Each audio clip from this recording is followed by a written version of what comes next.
Hi అండి, అందరికీ నమస్తే. Welcome to Siri vibes. Siri వైబ్స్లో ఈరోజు మటన్ ఘీ రోస్ట్ ఎలా చేయాలో చూపించబోతున్నాను.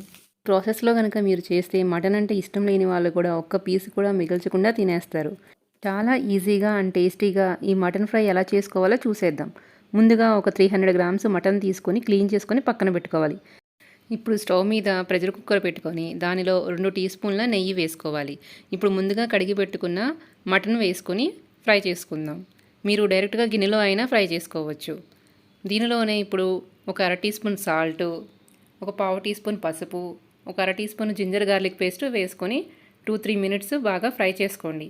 ఇలా ముందుగానే నెయ్యి వేసుకొని ఫ్రై చేసుకోవటం వల్ల బాగా ముక్కకు పట్టి టేస్టీగా ఉంటుంది. ఇలా నేతిలో మటన్ 3-4 నిమిషాలు ఫ్రై అయిన తర్వాత ఒక 150 ml వాటర్ పోసుకోవాలి. మనం కుక్కర్లోనే 90% మటన్ని ఉడికించుకోవాలి. ఒకసారి వాటర్ పోసుకున్న తర్వాత కలుపుకొని విజిల్ పెట్టుకొని ఉడికించుకోండి. ఇప్పుడు మటన్ని 4-5 విజిల్స్ వచ్చేంత వరకు ఉడికించుకోండి. ప్రెషర్ పోయిన తర్వాత మూత ఓపెన్ చేసి ఉడికిందో లేదో చెక్ చేసుకోండి. దీనిలో ఇప్పుడు మటన్ని సపరేట్గా తీసుకొని మిగిలిన వాటర్ని పక్కన పెట్టుకోండి. మటన్లోకి మసాలా తయారు చేసుకోవడానికి ఒక ప్యాన్ పెట్టుకొని దానిలో ఒక హాఫ్ టీ స్పూన్ ధనియాలు, ఒక పావు టీ స్పూన్ జీలకర్ర, అర టీ స్పూను మిరియాలు, అలాగే 2 ఎండుమిర్చి వేసుకొని డ్రై రోస్ట్ చేసుకోండి.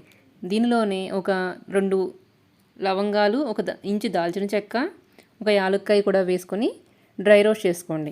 మసాలాలన్నీ బాగా ఫ్రై అయిన తర్వాత చల్లారబెట్టుకోండి. ఇప్పుడు దీనిలోకి ఒక హాఫ్ ఇంచ్ అల్లం ముక్క, 2 వెల్లుల్లి రెబ్బలు వేసుకోండి. ఈ మసాలా దినుసులన్నీ ఒక మిక్సీ జార్లో వేసుకొని ఒక టేబుల్ స్పూన్ ఎండు కొబ్బరి ముక్కలు కూడా వేసుకొని కొంచెం వాటర్ కలుపుకొని మెత్తగా పేస్ట్ లాగా గ్రైండ్ చేసుకోండి. చేసుకోవడానికి స్టవ్ మీద ఒక ప్యాన్ పెట్టుకొని 2 టీ స్పూన్ల నెయ్యి వేసుకోవాలి. తర్వాత దానిలో ఒక 10 జీడిపప్పు వేయించుకొని ఫ్రై చేసుకొని పక్కన పెట్టుకోండి. జీడిపప్పు ఫ్రై అయిన తర్వాత ముందుగా వేయించి పెట్టుకున్న మటన్ కూడా వేసుకొని ఫ్రై చేసుకోండి. ఇప్పుడు దీనిలోకి 2 పచ్చిమిర్చి చీలికలని, ఒక టేబుల్ స్పూన్ కరివేపాకు కూడా వేసుకొని ఫ్రై చేసుకోండి. 2-3 నిమిషాలు ఫ్రై అయిన తర్వాత ముందుగా మనము మిక్సీ చేసి పెట్టుకున్న మసాలా పేస్ట్ కూడా వేసుకొని కలుపుకోండి. మసాలా పేస్ట్ వేసిన తర్వాత ఒకసారి బాగా కలుపుకోండి.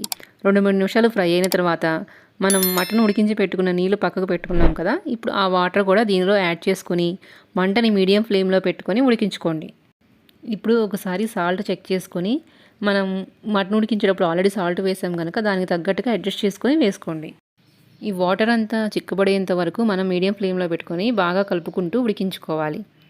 ఈ వాటర్ అంతా పోయి చిక్కబడిన తర్వాత మనం ముందుగా ఫ్రై చేసి పెట్టుకున్న జీడిపప్పు వేసుకోండి.